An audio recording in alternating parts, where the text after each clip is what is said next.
Bonsoir à tous, merci de nous rejoindre pour le flash de 18 h sur RTI 1. Le Premier ministre Amadou Gon Coulibaly a pris part ce matin à la cérémonie d'ouverture officielle des rencontres d'Abidjan sur les villes durables. Environ 300 participants pour échanger et partager des solutions en vue de rendre les villes africaines durables. Ces rencontres se tiennent en prélude au sommet Afrique-France qui va se tenir à Bordeaux du 4 au 6 juin prochain. Le Forum africain des femmes leaders a remis ce jeudi le trophée de première dame d'exception à Dominique Ouattara. La première dame de Côte d'Ivoire reçoit cette distinction en raison des nombreuses actions humanitaires qu'elle mène avec la fondation Children of Africa. Des actions qui portent essentiellement sur l'accès à l'éducation des enfants et sur l'autonomisation des femmes. Mahama Traoré et Abiba Dombele-Saoué.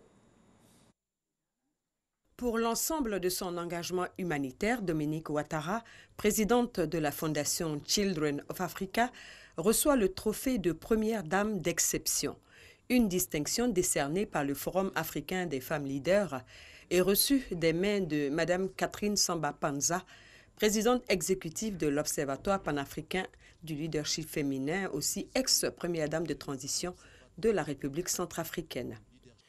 Un jour, par la magie de la vie, j'ai vu Children of Africa. J'ai vu une initiative incroyable qui consiste à donner les mêmes chances de réussite à tous les enfants, filles et garçons, peu importe leur statut social.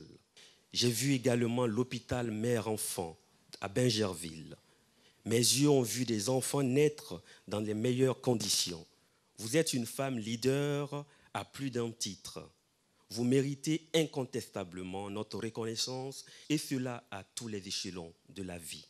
La première dame de Côte d'Ivoire est un modèle, est un exemple de femme leader qui s'investit pour sa communauté, pour sa population.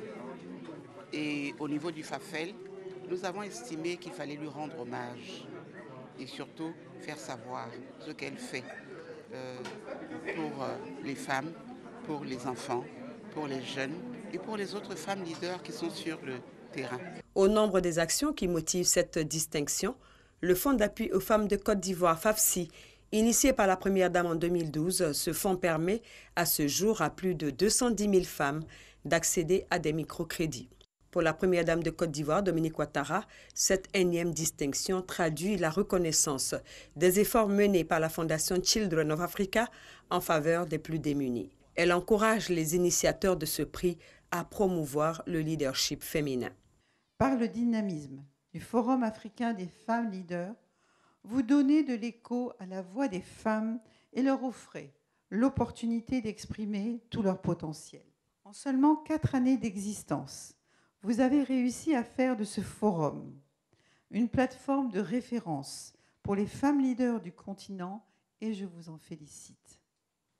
J'ai foi qu'avec des initiatives telles que le Forum africain des femmes leaders, le leadership féminin sera davantage reconnu et mieux exploité.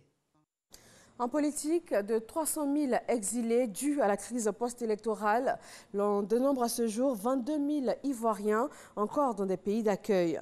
Le dernier convoi de retour d'exilés date de tout juste 2 jours, le 25 février dernier. 106 Ivoiriens réfugiés au Ghana sont rentrés en Côte d'Ivoire. Et ces dernières années, la Direction d'aide et d'assistance aux réfugiés et apatrides et le HCR ont multiplié les initiatives pour favoriser le retour des exilés. Ces actions se sont accentuées en 2019, permettant d'atteindre un taux de retour de 90% avec des personnalités politiques rentrées d'exil. Le dossier politique est consacré ce jeudi soir à ce sujet. Au Rwanda, les conclusions de l'enquête sur la mort du chanteur de gospel Kizito Mihigo sont connues. Elles ont été rendues publiques par les autorités. Le rapport d'autopsie confirme qu'il s'agit bien d'un suicide. Mais l'opposition met en doute l'impartialité du Bureau des investigations rwandais dans cette affaire et demande une enquête indépendante, tout comme le Royaume-Uni, Human Rights Watch et Amnesty International. Et puis, face au coronavirus, l'Arabie Saoudite a suspendu temporairement l'entrée des pèlerins sur son territoire. Les voyageurs avec un visa de tourisme provenant d'un pays touché par le virus sont eux aussi concernés par cette mesure.